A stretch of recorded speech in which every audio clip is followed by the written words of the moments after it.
The title of this talk is Why Pro-Life, and it's a sort of like an overview of the pro-life philosophy.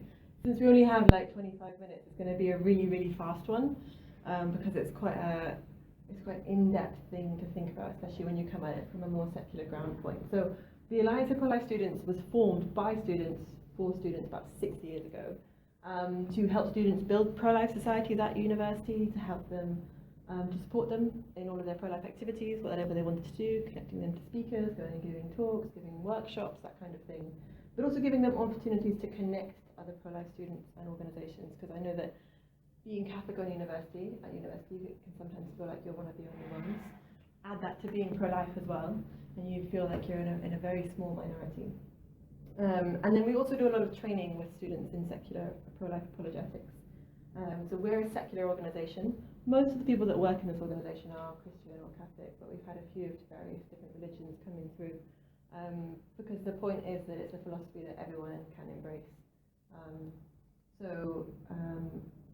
But as Catholics, you guys believe in universal truth and holding, in the Catholic Church, holding all of truth in its entirety. So as long as it's true, it's also Catholic. So anything that I say that doesn't mention God, it still has it underlying it anyway. So it's not be anti-God, I would never say anything like that. And also stop mass. So first of all, what's pro-life? What has it got to do with? Marek mentioned abortion, but pro-life's more than just abortion. So we really only have one section of like counter pro-life people, and those are called pro-choice people. They're always about the abortion question. So they're not really pro-choice in terms of other things. They would be like, oh, it's just about abortion. But pro-life is not just about abortion. So being pro-life is from conception until natural death. So that is abortion, euthanasia and assisted suicide. It's reproductive technologies as well, like IVF, so looking at the value of human life there. And also looking at embryonic stem cell research and the ethics of that. So it's a little bit broader than just the abortion question. But that is the one that most people will talk about, because it is sort of like the biggest issue of our time right now. Euthanasia and assisted suicide as well, it's come up recently in Parliament. In this country a few times. It's gained increasing widespread legality in Belgium and the Netherlands, and it's in America as well and growing. So those two are the ones I'm going to go through briefly today. So with abortion, we have a very, very, very simple, basic argument against it. I don't know if any of you study philosophy here. So we have a very basic syllogism, so two premises and a conclusion. So our first premise is that it is wrong to intentionally kill an innocent human being. I think everyone in the world agrees with that. If we go out and do a little survey on campus, everyone will be like, yes, I totally agree, I'll sign my name to that. The second premise is that abortion is the intentional killing of an innocent human being. And then your conclusion from that is, therefore, abortion is wrong. If it is wrong to take innocent human life and abortion takes that life, it's wrong. So the thing that people most have an issue with is that second premise. Abortion is the intentional killing of an innocent human life. So our central question is really sort of, what's the unborn?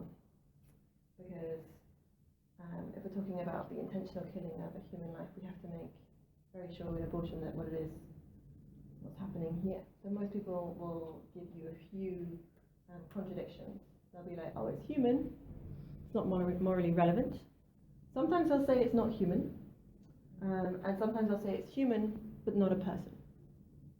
But this is always sort of like the central question. Well, like, what is it in abortion? Because people say pro-choice, pro-choice, pro-choice, but you have to ask them, what choice?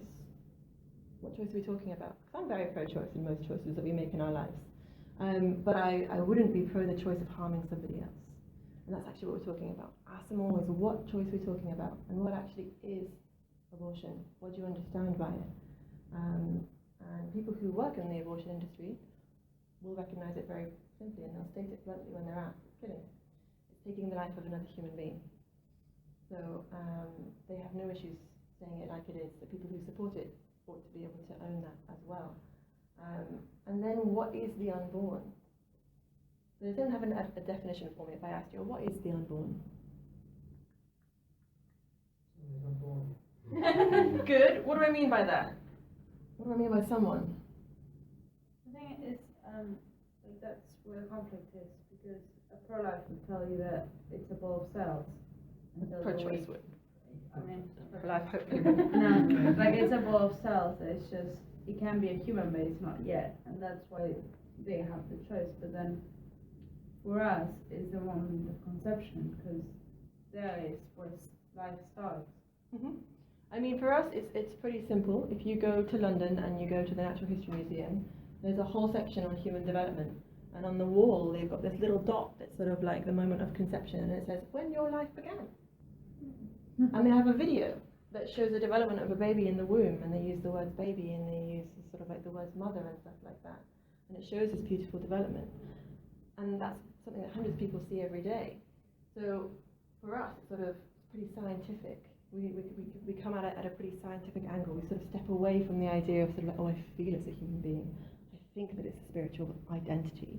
We just say, oh, well, from the earliest stages of human life, it's the unborn. They're in the earliest stages of development. They are living, distinct, whole, and human.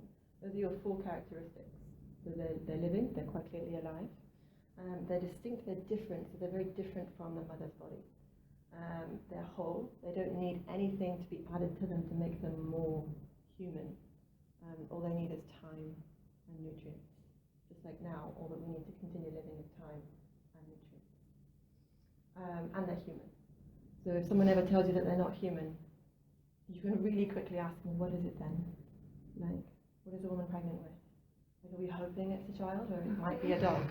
So, because if it's a dog, then we have problems. So we're probably in like a Marvel universe. So it's really unscientific for people to say it's not a human being. Lots of people like to tell me, oh, it's a parasite. Well, I hate to tell you this. I love to tell you this actually, but a parasite needs to be of a different species if it's going to be infecting someone and being parasitic off them. So tell me what species is inside the mother at that point. So really take them to task on the point, because it's a human being we're talking about. And once you can see that, fine, it's human, but it's not relevant. It doesn't matter yet. It's not human. Okay, it's a human, but not a person. And that's where they're like, yes, this is my distinction now. It's a human, but it's not a person. I would like to respond, well, that's never worked out historically for human rights. So in May of 1923, Adolf Hitler asserted, the Jews are undoubtedly a race, but not human. In 1928, the Supreme Court of Canada, that lovely place, unanimously declared that although women are human, women are not persons within the meaning of the British North American Act. Oh dear. In 1867, a publisher called Buckner Payne declared that the Negro is not a human being. And the Virginia Supreme Court in 1858 said that in the eyes of the Lord, the slave is not a person. Even as early as, recently as 1968, Australia had a referendum on whether or not the Aboriginals should be counted in the official human population of the country. As before that, they were specifically excluded as human, as being counted as human people in the constitution. And often, if any government body had to deal with them, it was the flora and fauna department. So they were the flora and fauna departments of different Australian states dealt with Aboriginals. So they were basically, even though it wasn't written in law that they were considered as flora and fauna, by virtue of the department that dealt with them being the flora and fauna department, they were treated as animals, and they had to have a referendum to decide that they were not. One of my friends is Australian, and her grandmother was around when that referendum happened, and she asked her once, she was like, how did you vote? Because 9% of people voted that they weren't human. And she was like, of course they were people. I always knew they were people. I just didn't want to pay them. Because her grandmother was a big landowner. So she was like, oh. So, even people who would say that, in the law it doesn't matter, ultimately they know that what we're talking about is people, but they want there to be a convenient way in the law not to treat them as people, because it lets them do something they want to do. In Australia, not regarding the Aboriginals as people, as human, let you be on their land and push them away without consequence. It let you use them for labour without having to pay them. It let you do all kinds of things. So it's very dangerous to say that people are human, not persons. We can just look at these. This is, like the last 100 years, 150 years, of our history that we've declared that some segments of humanity aren't people. Always very, very dangerous. So you have to have excellent reasons if you're going to be a pro-choice person who says that they're human but not people. The next thing people often talk about is reasons for abortion. Oh, but you must understand, there are really good reasons women have abortions. And that's why in England we have abortion, because in 1967 they had the Abortion Act where it said abortion is still illegal in England, but there are some situations where it would be, where it's reasonable and where it's allowed in the law, and they're called, there's A through G, so A, B, C, D, E, F, G. There are those many reasons that you're allowed to have an abortion. Ground C is the most common ground used today, and ground C is what we call like the mental health clause. So it says that you can have an abortion if, as a woman, you feel that your mental health would be adversely affected by continuing with the pregnancy. And that's up to 24 weeks of gestation. And when we have babies surviving at 19 weeks in hospitals in this country, I think that's pretty atrocious. But what I find particularly more atrocious is that even though all of the grounds go up to 24 weeks, that's generally the cut-off limit. If your child has a disability discovered in pregnancy, then that child can be aborted up until birth. So there is no point at which they cannot be aborted. And that can include something as trivial as Down syndrome, or even a cleft palate, or even a club foot. So there were 2,000 such abortions in the last year under the Disability Act. And that should make anyone take a very long look at what they consider to be discrimination in this country, or how they feel about whose life is more worth living than anyone else. There's also a push currently for total decriminalisation for abortion. So they say, well, it's not enough that we have these reasons. In England we have 200,000 abortions a year in this country, in the UK, which is about 550 a day, which is a hard number to think about. I can't imagine that many people a day. It's like a small secondary school every single day of people that are just being killed.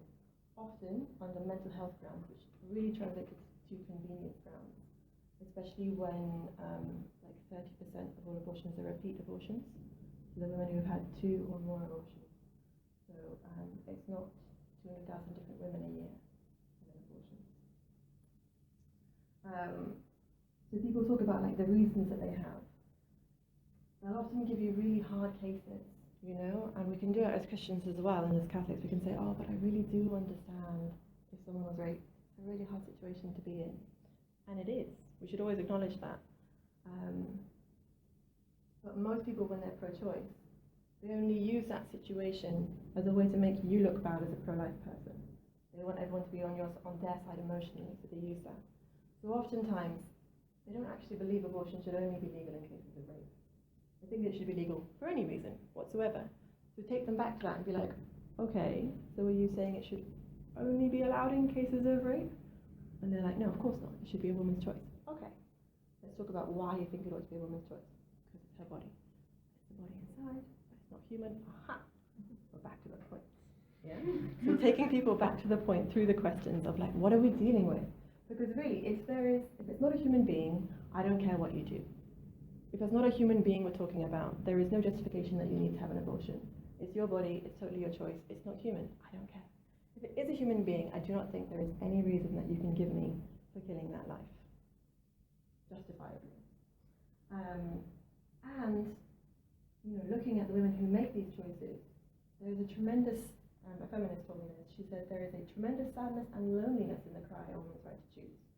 Because no woman wants an abortion as she wants an ice cream cone or a nice car.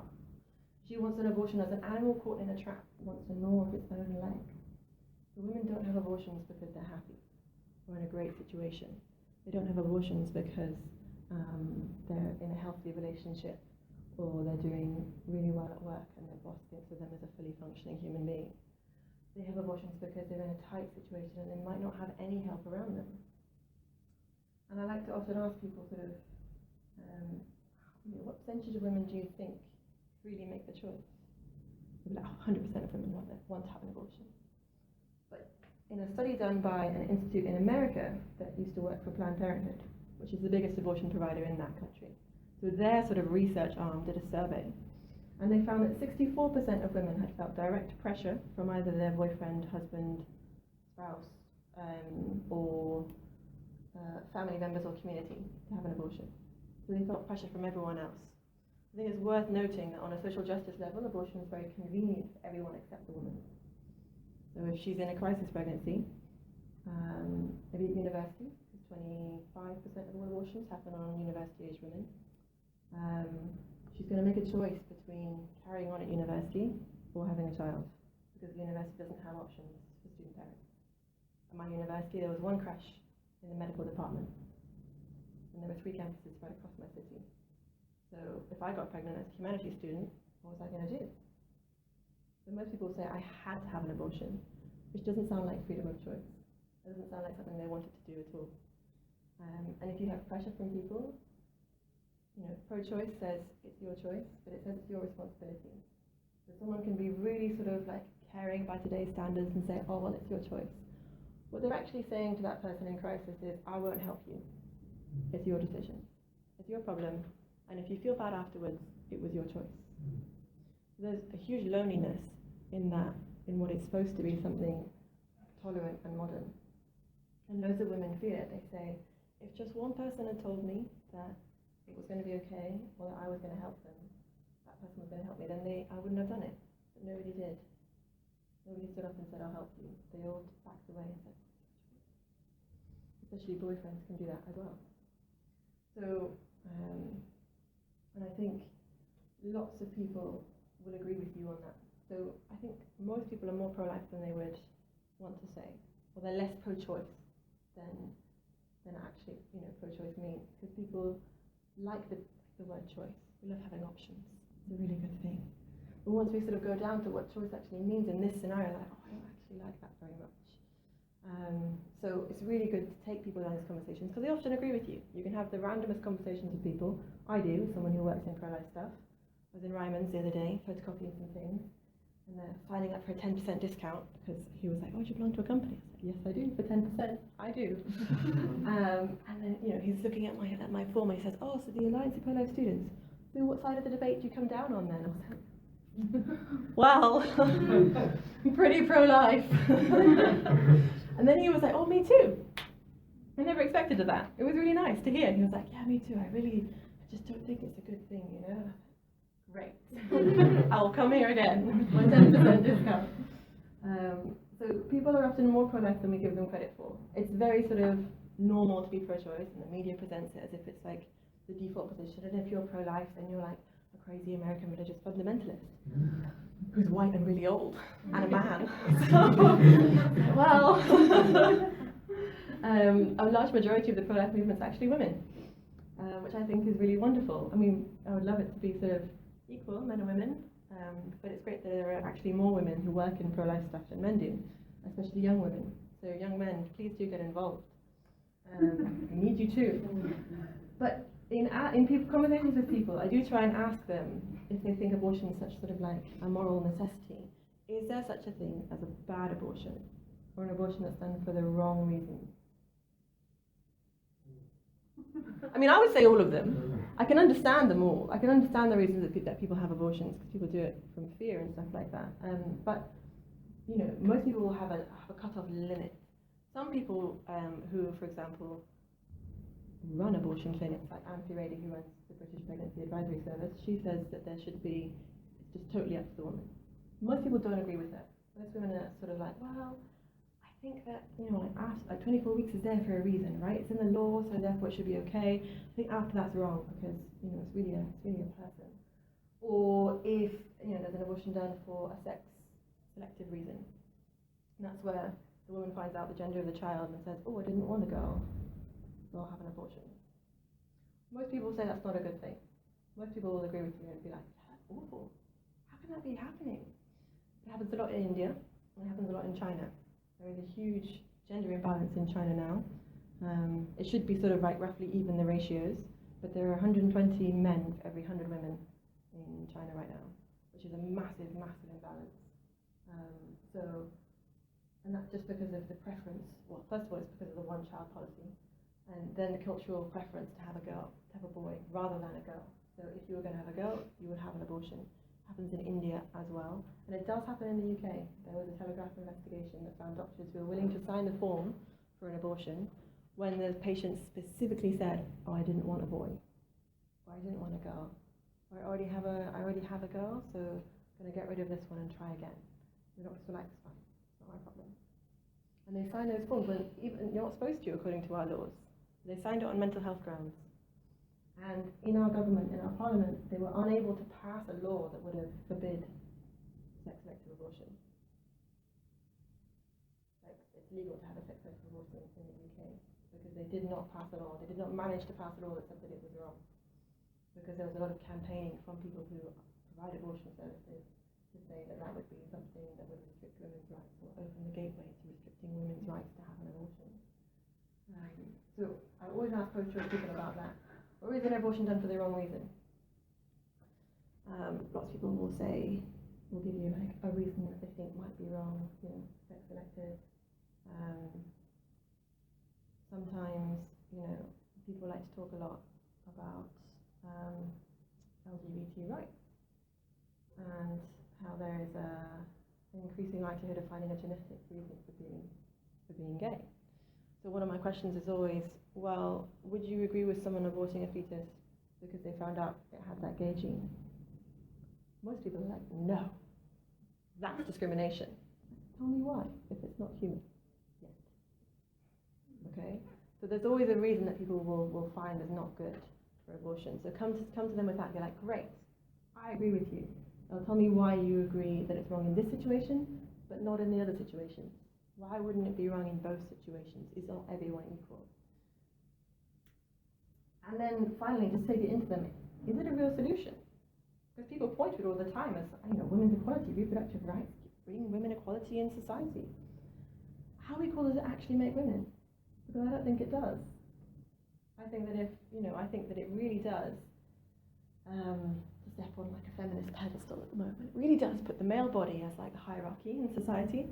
The wombless male body that cannot get pregnant is what we as women ought to aspire to. Because abortion tells us that there is something wrong with us if we conceive a child. It tells us that we need to have surgery to fix ourselves if we happen to get pregnant.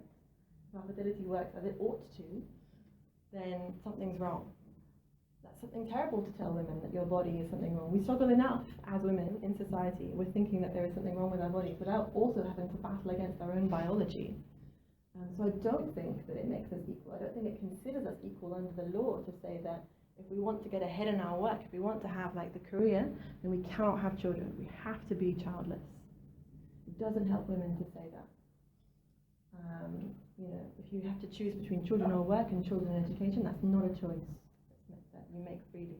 It's not equality either. One of my pro-life heroes is called Sarah Foster. She says that abortion is a sign that we have not met the needs of women. Because women who have abortion for reasons of poverty, after they have an abortion, they're still poor. Women who have abortions because they're in an abusive relationship, stay in that abusive relationship after the abortion. If there's an abortion in America, it's been found that sometimes people who have been trafficked have had multiple abortions. But that's just enabled, the abortions have just enabled the traffickers to continue trafficking the women. Or an abuser inside a family has taken, a male relative has taken his niece, daughter, whatever, to the abortion clinic to have multiple abortions to hide the fact that the abuse has been happening. Because if she's not pregnant, no one will know that it's happening. So it actually doesn't help women at all to have abortion in these situations. It shows, a crisis pregnancy does show that inequality still exists if women can't, have children without stigma. Then, it shows it up. So how are we going to have better solutions? I'd much rather work for better solutions. And this is where, like, as a pro-life person, we really get to work with pro-choice people and say, I want the world to be better for women. We can all agree with that statement. I really do. So how are we going to work together that makes it happen? Because, you and me probably have very similar ideas. We really want to make it better for women. We think it should be better for women in the workplace, at university, in family life. They shouldn't feel isolated from their communities. All of this stuff is great. Let's find ways to make it happen. I won't participate in anything that involves killing of an unborn child. But we can have very similar goals apart from that. So that's basically it for abortion, running through. That you have your basic syllogism of if it's, you can't intentionally kill a human being, so you can't have abortion. You take people back to that central question of what is an unborn person? and then you point them towards reasoning, like why is abortion good in this scenario but not good in this scenario? And then you come on to the woman's side, which I think, being Catholic, being part of a community, you're always working for a community in the Catholic Church. So, looking for ways to include women more in your community and stuff like that, especially women who have gone through things like that. So that's abortion. We can have questions at the end, because we're moving swiftly on to euthanasia, which is another really hard one. I was on a train having a talk on the way to Edinburgh. I was having wine while I was doing it, because I managed to get myself into first class for free. And the guy opposite me, he watched me doing this, and I was like having wine and listening to Taylor Swift and like doing all this stuff. And then about midnight, he was like, "Why are you still typing?" And I was like, "What's so important?" I was like, "Well, I'm giving a talk tomorrow and I haven't written it yet." And he was like, "Oh, what's it about?" And I was like, "Euthanasia." "Oh, it's a really tricky topic." And we talked about it for about 10 minutes. He was like, "Oh wow, it's almost as hard as abortion." I was like, "I'm really good at that one too." But it's really fun to have these conversations with people and to be able to like speak out about them.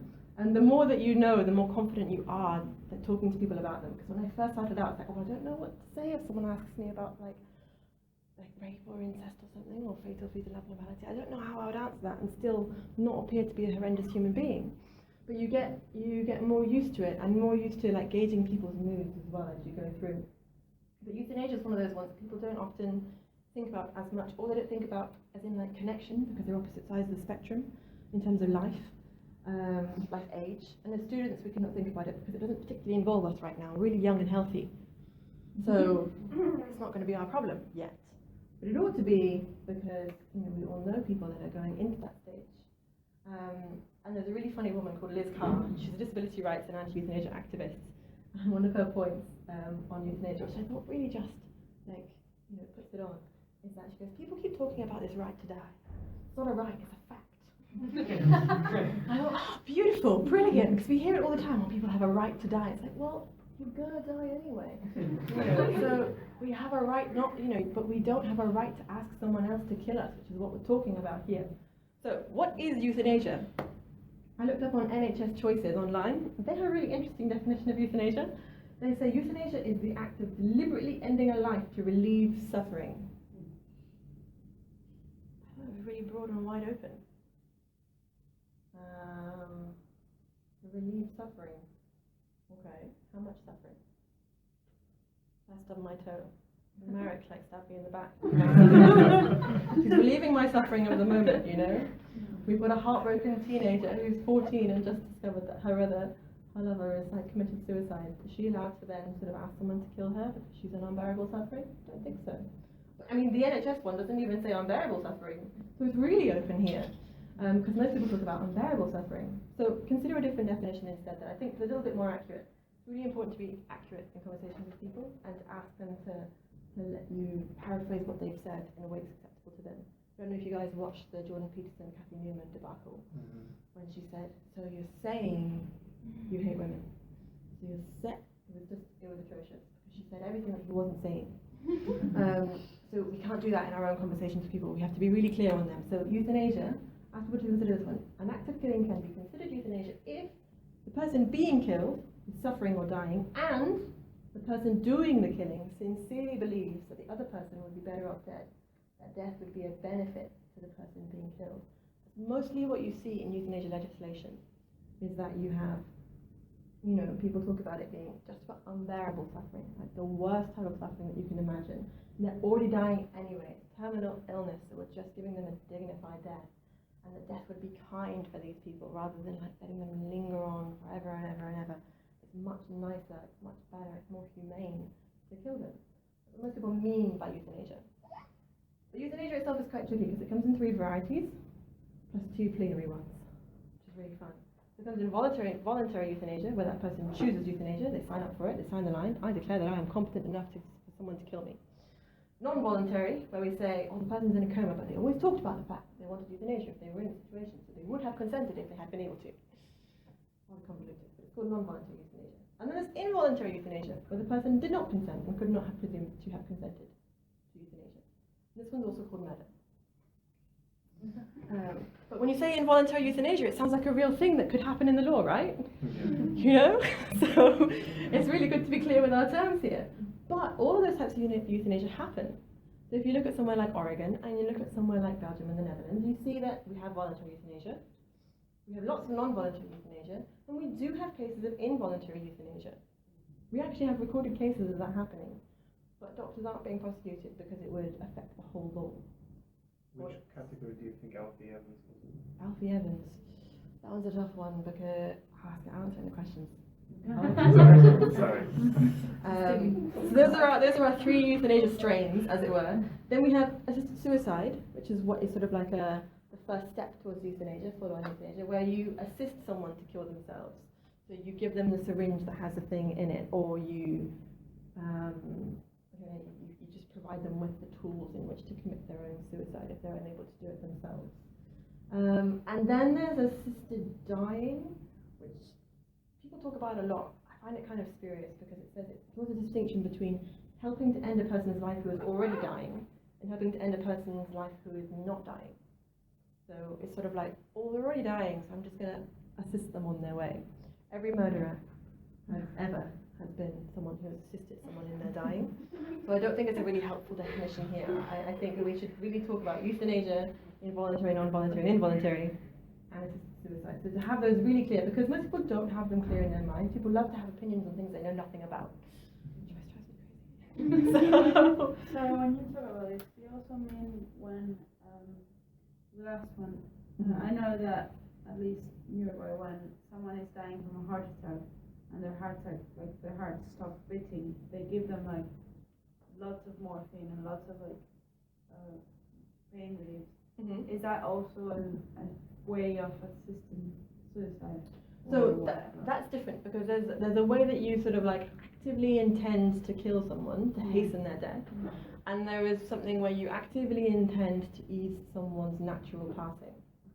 So there's a big difference there. So I know that doctors, sometimes have issues with do not resuscitate, or people think that doctors might have issues with do not resuscitate forms,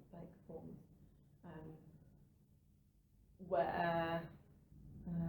I mean, it's in cases where they were dying. Mm-hmm. There's no way back. I mean, if they've had a heart attack and their heart stops, it's a miracle of modern medicine that we can bring them back. But we're not obligated to bring them back again and again and again and again. So there's a difference between just helping someone when they're in their natural path to death and actively killing them or actively hastening the death. And most of the reason for euthanasia is very compassionate. It's very sort of, unbearable suffering and stuff like that. But if you see some people as better off dead, well, why would they be better off dead? And I always ask people to look at, why do we have suicide hotlines? Why do we have those Good Samaritan stickers on train platforms that say we're here to help? Why do we have those posters in train stations? Why do we have suicide prevention days and suicide awareness weeks at universities and stuff like that? Why do we have so much for mental health for young people? But then if it's an old terminally ill person, we say, oh, you must want to die. So there's a real difference in how we treat people, and I think it's quite, to be quite provocative, you could say it's quite ageist, or quite ableist as well, because when someone says, oh, well, they're disabled. So, does being disabled mean you have less dignity? Does it mean you have less right to your life than somebody else does? When people are like, oh, it's about quality of life, and it's like, well, we live in a very privileged space where we have an amazing quality of life. But I don't think that someone having a less nice life than I do, my life shouldn't be sort of like the way in which I judge all other lives as being more valuable or less valuable. If that was true, then someone who's rich has a more valuable life than someone who's poor. That goes against what most people believe in. So, always ask people, well, why do we have suicide hotlines? Who is better off dead? What does that tell you about yourself and your inherent privileges and prejudices as well that you have, and unbearable suffering? Talk with people. Euthanasia actually means a good death. So how do we give people a good death without killing them? And how do we think about suffering in our society? What do we think suffering is? Do we live just to avoid suffering? Because people talk about unbearable suffering. First of all, pain in the modern medicine is manageable. There is no foreseeable reason why doctors shouldn't be able to manage people's pain at the end of their life. Some people are more resistant to painkillers than other people. Some of it's genetic. But on the whole, doctors have a really good sense of what painkillers to provide people, how much to give them, sort of how to give them as comfortable an end of life as possible. It's their job. They're really good at it, and they're really caring with it. And their job is always for the good of the patient. You know, everything they do is for the good of the patient. So how can we give people that good death without killing them? That's called palliative care, and that needs to be improved. So we have a long way to go with it, and we should be trying to improve palliative care, because that is more of a solution, I think, to someone who's in pain, suffering, and dying than a quick death is. Because, and you can see it in countries that have legalized it. So in the Netherlands, they have very few palliative care doctors, because euthanasia is just what you do. So people actually don't really have the option anymore to go into palliative care and have sort of a natural death. It's just get kind of fast-tracked onto this euthanasia process, which is really disturbing. You wouldn't be able to have that as well. And sometimes you have cases, palliative care lets people say goodbye. It helps you mourn, it helps you grieve, and it helps you come to terms with death, because we don't like it, the fact that we're mortal. So we have to accept it. We go through these whole stages, where if you're on a palliative care program, you can. Whereas if it's euthanasia, you can often be pushed into something, and you can't check, and you can't verify that it's really their choice. And if you find out after the fact that it wasn't their choice, too late. They're already dead. So I find the reasoning behind it is compassion, but I don't find it particularly convincing for me, especially because at the end of the day, euthanasia is asking someone else to kill you. So we don't have a law against suicide. That was lifted a while ago. So you're allowed to kill yourself if you want to by law. Interestingly, if you're suicidal and you're in a hospital, you are not allowed to make decisions about yourself. If you come into hospital as a suicide attemptee, then all of your powers to choose your own medication are gone. You cannot consent to things. Doctors will do it for you, because they don't think you're in a state of mind, if you are suicidal, to make medical decisions. So I think it's very funny that we have that rule in a hospital, but at the same time we have politicians telling us, well, they'll sign a form to say that they're mentally competent when they want to die. We don't believe that people are mentally competent. We think there's something wrong with their mind when they want to kill themselves. So, for those reasons, I would be against it. So in your discussions, I would encourage you to use those points. Which brings us on to questions.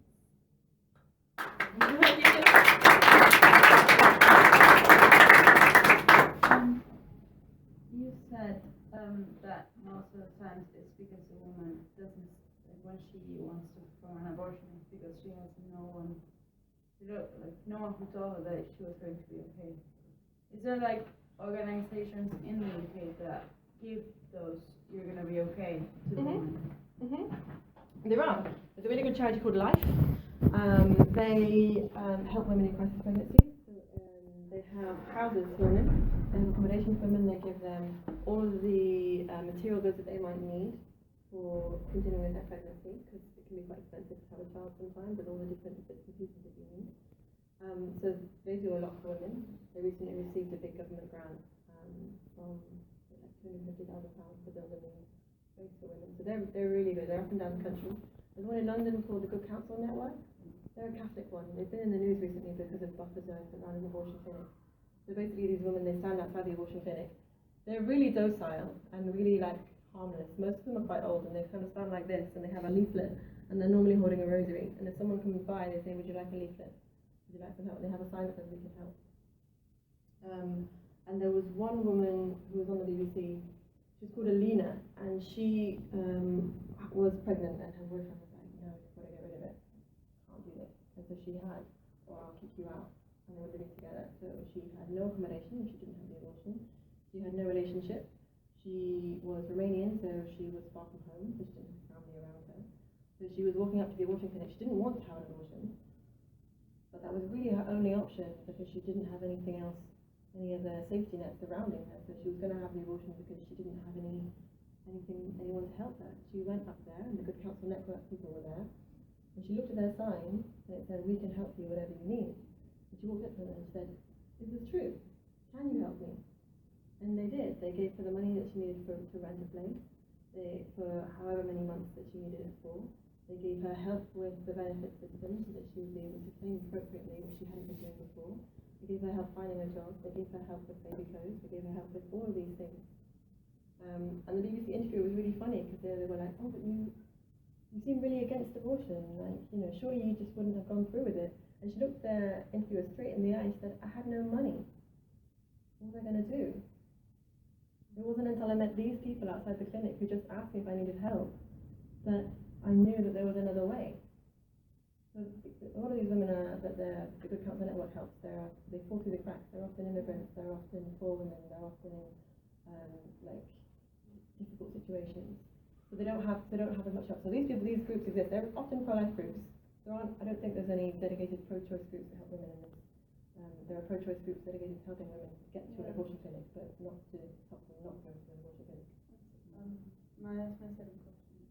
So when I've encountered people who are like, "Oh no, I am pro-life. Like I would never do an abortion on my body," but I don't think I have the entitlement to saying what someone else should do with their body. So that's where they fall for pro-choice. So that's for me is sort of like, well, okay, so you believe in your personal morals, but you don't want to put them on somebody else. So, well, what do we think the law is? Like, I don't believe in burglary. I'm never going to commit a burglary and hurt someone while I'm doing it. Well, I think other people should be able to do it if they want to. Like, I'm never going to own a slave. I think that's really wrong. I think it's morally reprehensible. But if someone else wants to down the road, I have no problem with it. So, if you can explain to someone who's pro-choice, like, okay, I see that you're saying that, but when you say that, I hear it's exactly the same as if I were to say to you, I think it's what I know that I would never own a slave, but you can if you want to. And then they'll be like, "Oh well, a slave's a person." You're like, okay, so why is the unborn not a person? And then you get on to sort of like the right kind of conversation there. So it's just those types of things, those type of personal morality, but not putting it on anyone else, comes from a place of not believing that the unborn is human, or not accepting it.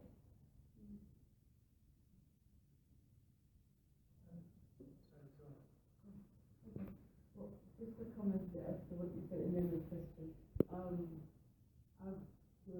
I've noticed that, like, for example, in even like the States, it's the culture that comes with, say, the politics. For example, if you're a Democrat, then you should somehow automatically follow with everything, including the socialism. And we had one woman CathSoc for a choice because she was a Democrat. And we had I didn't know that. We discovered that on Facebook when she was talking about Planned Parenthood and things like that. Anyway, to cut a long story short, it also discriminates women who have stillborn babies, because again, in the lingua franca of the NHS, her argument was it's a fetus, it's not a human being, so that also comes up here. And now a woman who's had a stillborn baby says it's my baby, if she doesn't say it's a fetus. And there have been concerns with people who've gone to the hospital have had a stillborn baby, and the staff keep referring to it as a fetus. They don't want it to be a fetus, so that's a discrimination as well. In promoting another group of women who discriminated another group, like those who had a stillborn baby, because they can't mourn and refer to their stillborn baby as a baby. Yeah, so you have it in miscarriage as well. So there's people like to talk about like the grief that follows miscarriage and things like that. But they refuse to accept that there would be any grief after an abortion. Yes, that's women are fine after an abortion. They feel relief and it's a good thing and they don't have any regrets. We know so many women, who do have regrets after abortion, and there are healing retreats and things like that for them, and counselling services they can go to. But also, it just sort of kind of like a slap in the face to people who have miscarried children who have really tried hard to have them and have for some reason not been able to have them. So that sort of, do always point it out as well, like that disparity in thinking. I recently read 1984 and the whole concept of double think. I was reading it. And when you logically, when you try and have two truths that are opposing each other and you hold them to be the same and they exist in your mind at the same time and you find no problem with that, that's doublethink. But people have that about abortion. They will call their friend's wanted pregnancy. It's a baby, it's a little girl, it's 21 weeks, they found out. But then their friend who had an abortion at 22 weeks comes up. So that's called doublethink. And they can't put the picture of the aborted fetus in the same way they could put the scan on the refrigerator. You know what I mean? Because people take a scan and put it on the refrigerator, but the aborted, whatever, they can't put it on the refrigerator. No, because I don't know if people have seen pictures, but abortion protests itself when you show pictures of what actually happens. They're not always, they're very shocking pictures to see, eh? But they would never show them there. It kind of shows that it's actually a person. But also it's, it's really hard on people that work in this industry. So there are people who, after an abortion, there is someone in the room who has to count the pieces and put them back together again to make sure that all the pieces have been taken out of the woman. Because a dead baby can, if there's a piece left inside, that will cause sepsis and will cause death to the woman. So you have to make sure that all the pieces are there. So it's someone's job to put together little human beings all day in an abortion clinic. And they have to do a certain amount of disassociation in order for it to work. And they continually tell themselves that they're doing the right thing and they're helping women. There's a really good charity in America called And Then There Were None. It's about helping people who work in abortion clinics to not work in abortion clinics anymore. If they want to leave, then they can. Last question is the issue of where that's the one I always wrestle with, where it's life-threatening to mother or child. How do you handle that question? So, I think, one that's often given to me is ectopic pregnancy. So if there's an ectopic pregnancy, it's still the baby's developing it not where it ought to be in the womb, often the fallopian tube, and that as the baby grows, it will break that tube and the woman will die. In that case, in actual cases of the woman, if the pregnancy is not removed, then she's going to die, and you're 100% certain of that. That's not actually an abortion, because your intent is not to produce a dead baby. Your intention is to save the life of the mother. So if you're a doctor who is intending to save the life of the mother, you're obviously also going to try and save the life of the child as well. In the cases of something like an ectopic pregnancy, it's normally around 10 weeks that it's discovered. And that's not a viable pregnancy at this current moment in our technological advances. So by saving the mother's life, the child will die, but you're not intending that. There's a big difference in that. I know that Catholic theology goes a little bit further in that, in even like the method of removing the part of the fallopian tube. You don't cause the demise yourself. You just remove the part of the tube, and from that the baby will die, but you didn't cause it. You didn't try to cause it. It's not your aim to do that. So I think there's a massive difference between what we call elective abortion, elective or direct abortion, and then what amounts to saving the mother's life. So, because you should always try and save both. But if it's either save one or lose both, then you save the one. So it's triage in hospitals. You work on what you can do right now with resources that you have. If you can't save the baby, then that's not what you wanted to. It's not an abortion. I would never consider that an abortion. I don't think it does. So I would probably never say it did. There is a portion of the world that cannot afford euthanasia and abortion. So it was a human right. That's another thing as well, because I never heard of a charitable organisation that offers abortion as charity to, say, Africa or whatever, because of people who can't afford it. That's the thing. I mean, likewise, euthanasia. Yeah. I mean, some of these arguments are. Yeah, abortion is often a sign of like a country that's doing pretty well for itself, that really likes to have conflict and really likes to have, its standards of living adhered to. Because children can make you poor. Like, having a child is a financial investment, and you might have to make sacrifices for that child. But we all know our parents made sacrifices. I know mine did. My family had 6 children, so we didn't go on holiday to Spain. We went on holiday to Wales. I had a great time. I mean, back in Uruguay, when they legalized abortions, one of the things was like it's going to raise the level of the country worldwide. Like the same with what they did with like legal gay marriage and everything, but it was all in the same year. It was in the project of putting Uruguay better in the world by killing human beings. I mean, it's interesting that people think that, because if you want to look at like maternal health statistics, countries that have abortion have poor maternal health mortality rates. So if we look at Ireland and we look at England, Ireland has a maternal health mortality rate that is so much lower than England. England has quite a high one. England's had legalized abortion for 50 years. It's hardly something that's been good for women, healthcare speaking. Ireland really does take care of women and children and disabled children in that. They're having a referendum in about 9 days on it. So you guys need, the referendum is really hard because Ireland's like one of the only countries that has it actually in their constitution that the unborn child has a right to life.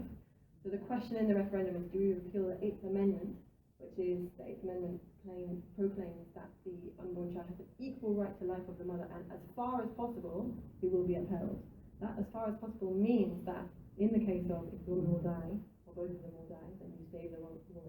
So the 8th Amendment considers the fact that indirect abortion is sometimes necessary in order to save a mother's life. But it doesn't permit elective abortion for that reason, because it gives them the right to life. So what the Irish people are being asked to vote on is whether or not to repeal the right to life of a whole age group of people. It's being framed as the right to abortion rather than the right to life of a group of people. So it's a really close vote right now. So it needs a lot of prayers. If you know any Irish students, tell them to go home and vote. I've got a proxy vote, Jamie. Oh yeah? Or postal. Are you allowed a postal vote for it? Well, it's technically legal, but you know, I'm going to say I'm in the country at the time, but I can't make it to the. Oh, perfect. Policy. No, I mean, like, and if you know anyone who can't get back, or because of financial reasons, then the National Union of Students, they're joined with a group called Abortion Rights, but they've put together a fund for students to go home and vote yes. But they can't control how you vote. So apply for the funds to go home and vote no. You're going to vote. I promise you, I'm pro-choice. I mean, well, it's illegal of them to say we'll only give you the money if you go home and vote yes. So they're trusting you that you'll go home and vote yes. Good. But they're a corrupt organisation, so take their money and go home and vote no. I mean, I've also heard people say then you have the argument, what if the mother wants an abortion and the father doesn't? And that they go feminists go, no, it's the woman's choice, it's the woman's body, it's the woman's future. But then when they say that as an argument for choice, then you're also kind of not acknowledging that most of the abortions are because of the threat of a husband or anything telling you that your life is going to be miserable. It's generally a lack of father that causes abortions. But sometimes it's, I don't know, sometimes it's in a relationship, but it's his baby as well. So we have a system where, if the woman keeps the child and then demands childcare payments from the man, he has to give them because he's the father. So he's not allowed to have a say in whether or not he's the father to that child there. So should he be able to have a say before?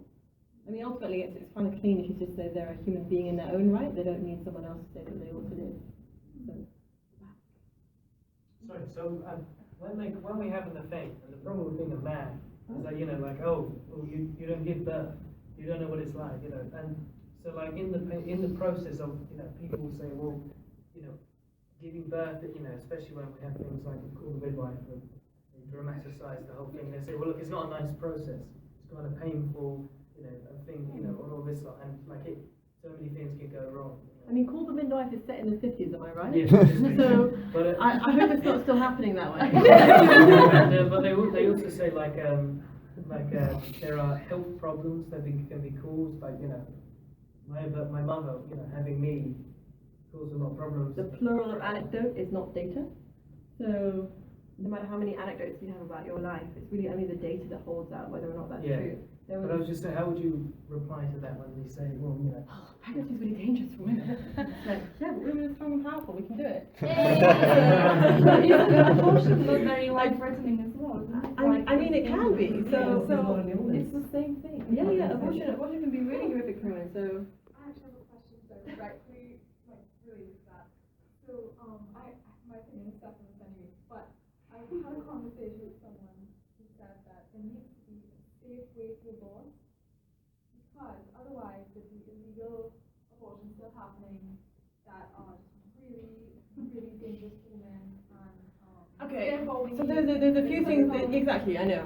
But I mean, that's, related to sometimes drug addicts, they say if they just had a safe place and like clean needles, then it would be so, like, they're going to do it anyway, we might as well facilitate it. But we don't do that because drugs are illegal, and we don't think that that's a good thing for them to be doing in their lives. So on a level, even though an illegal abortion is potentially dangerous for a woman, we don't think that she should be doing it because it kills another human being, so we're not going to facilitate it as a society. That's one sort of way to go to for that. Another way is sort of looking at the fact that of these illegal abortions that were supposedly so dangerous for women. So there are these awful cases of women dying because of botched illegal abortions before it was legalized.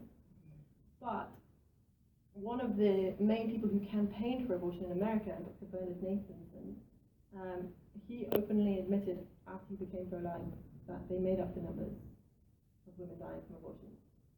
They went on the news and said tens of thousands of women are dying every year from illegal abortions. It's so awful. Nobody checks their numbers. If they're illegal, how do you know that people are dying from these illegal abortions, for a start? How do you track that properly? How do you know that tens of thousands of women are dying? But also, the fact that the numbers spiked really quickly after it was legalized, there weren't sort of, if you think of an illegal abortion doctor, it wasn't, they're called back alley abortions, people use that term. That's not because they were happening in an alley. It's because you had to go to the back door of the clinic down the alley, rather than going through the front door of the clinic. So it's not because they were dangerously happening on the streets. It's because you had to go after hours to the abortion, to the doctor who said that they would do the abortion, and go in the back door to do it. And he used the same instruments that he uses now. So it wasn't any less safe back then than it is now.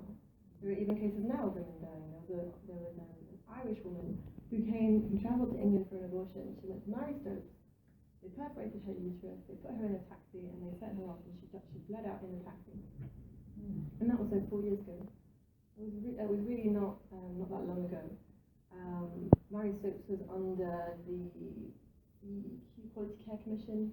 They were stopped from doing abortions after a certain time period for about 4 months because they'd been found over the course of 4 months to have sent 500 women to hospital for botched abortions. I am engaged to a doctor who works in an A&E clinic, and every single week he sees one woman at least come in with abortion complications.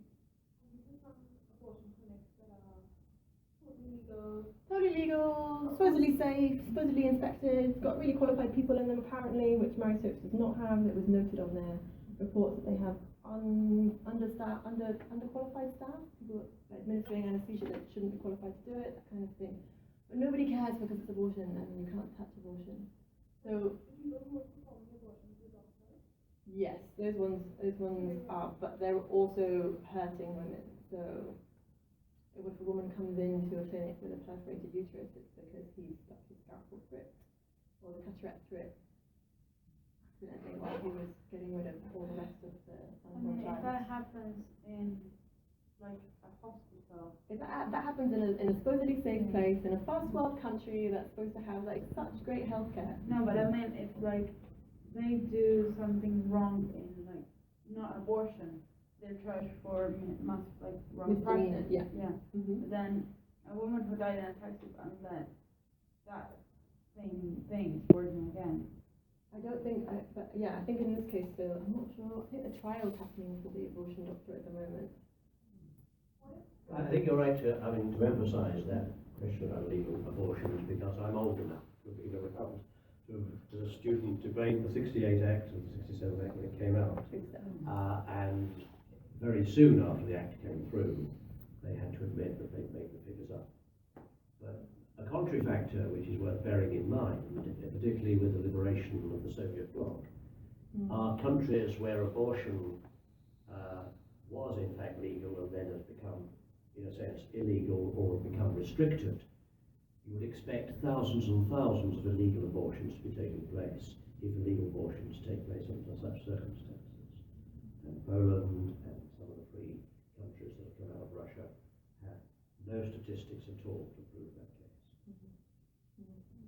So yeah, so looking at the statistics, you do have to look them up yourself and know them so that you can actually say it. Because the person telling you that, oh, what about all of this? They don't have any statistics. They just have a social myth that we all kind of adhere to.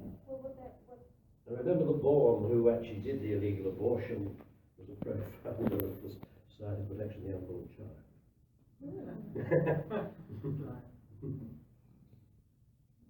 So people, use his as an argument as to why, in fact, because his wasn't a legal abortion he was trying. But he himself became pro-life. It's always really powerful when you see people who used to be abortion doctors become pro-life, and you see their testimonies online. There's a woman who, but not only them, but you can also, someone asked me sort of like, well, I don't believe the number, I don't believe it's that big. I was talking at another CathSoc, and I was like, I just don't think it's that many. 200,000 a year, that seems outlandish. Like, no way women are doing that. But it's in the Department of Health statistics. If you look them up, he's like, but it's too many. It's like, yeah, it is too many. And he's like, but you never see these victims, so like, it's really hard for us to care. And I was like, that's true. It says more about you than about me. For a starting point. But any more questions you we can, have to as well? yeah, I will. I'll just say you can see them. There are people. So there are people who have survived abortions. There's a really good video I watched. It was called Listen to the Beat.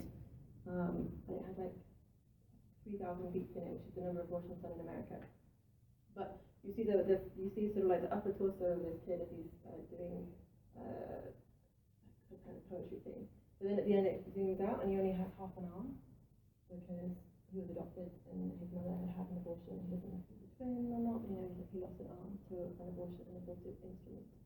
So they exist and you can see them, and they're a really good way to show that we all have value and that they had a right to life from the moment of their conception, and no one should have tried to take it away from them. So. Thank you. Yeah, I'm sure we could go on and on because it's such in a sense, an exciting subject and such a refreshing subject to talk about. But Emily has got to go back to London. Just to say, I got some copies of a book. I mean, I don't even know that, it's just come out, Abortion Matters. And I've got about 5, which, as you're just about to take finals, it's not necessarily a time to recommend you read another book, but the answer is, even though I paid for them, I'll get some more. If you generally are going to read it and take some interest in it, then do take a copy, and I'll get some more if you like in the next fortnight, and then you can have a copy as well. One other thing as well, if you don't have time to read a book, we do on a weekend of socialising. On the 6th to 8th of July, there's something called it's called the Connect Conference, and it's between APS and the charity called Life, and it's for young people who want to know more about like the whole pro-life philosophy. So it goes through everything from sort of like the universal ethics to like abortion, euthanasia, reproductive technology, all of that. It's like a weekend full of it. So this is sort of like an overview, but they'll be going much more in depth. It costs 40 quid for the whole weekend, and that includes your accommodation too. Thank you. Can I just say, in words of thanks, first of all, taking up Jimmy's point that, and your request saying more men should be involved. There is a case for that. I just want to qualify that by saying that, of course, all my life, when I've been debating this back as a student, back in the 60s and ever since, the great knockdown argument that people will often say is you don't fully understand the problem because you're not a woman. And therefore it is so good and so exciting that actually people like yourself are doing what you're doing. Because obviously one can counteract that argument. I don't know what it's like to be in prison, but I can argue about prison reform. I don't know what it's like to take drugs, but I can actually argue about whether it's good or bad for you. And likewise I argue that I can say something about abortion, even though I'm a man. Although I always used to have as a rule here, when I debated it, it's interesting how the debates come and go, I would only debate on the campus if I had as a seconder a woman who was speaking with me, and unknown to them, I would always only have a woman with me who'd already had an abortion. And we would speak both for the pro-life cause, and that of course totally confused the enemy. But the answer is, therefore, it's very important that brave women like yourself do carry on this work. I'm not saying that the men shouldn't be involved, they should. It's vital we all are involved. 50% of those who are aborted are boys, so therefore it is important we are involved.